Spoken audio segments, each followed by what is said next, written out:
Halo Sobat Mania, kembali lagi di BRC Official.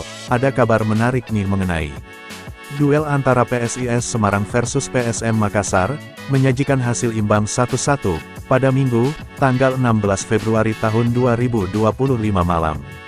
Skor itu, tak berubah sejak berakhirnya babak pertama, hingga wasit Ginanjar Rahman Latif, meniup peluit panjang di Stadion Jatidiri, Semarang. Laskar Mahesa Jenar dan pasukan Ramang, harus puas berbagi poin, dalam laga pekan 23, Liga 1 2024/2025.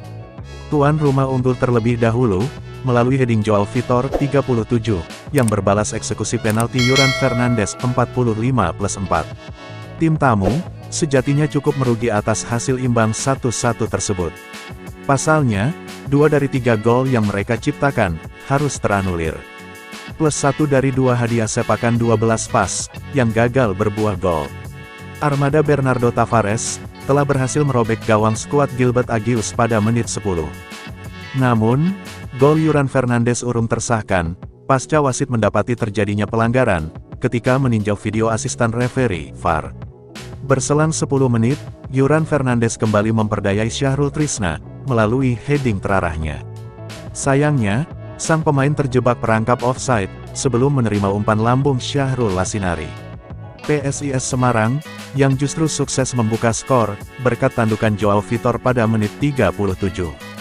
Walaupun, golnya yang memanfaatkan set piece Alveandra Dewangga sempat terverifikasi VAR, wasit tetap mengesahkannya.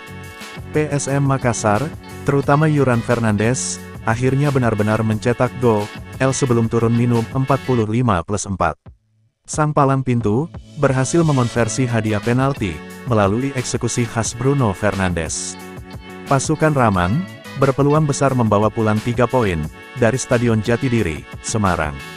Itu pasca wasit Ginanjar Rahman Latif, kembali memberikan hadiah 12 pas, pada menit 88. Sang pengadil lapangan dengan tegas, menilai jegalan Roger Bonnet, kepada Matheus Silva, di dalam area terlarang sebagai pelanggaran. Tapi apa hendak dikata, Matheus Silva yang juga menjadi algojo, malah gagal melaksanakan tugasnya. Hasil 1-1, membuat PSM Makassar berada di posisi 8, klasemen sementara dengan 33 poin. Adapun PSIS Semarang, yang mengoleksi 22 angka, menempati urutan 14. Nah itu dia sobat untuk update kabar hari ini. Bagaimana pendapat kalian sobat? Tulis pendapat kalian ya sobat, dan jangan lupa like, komen dan subscribe.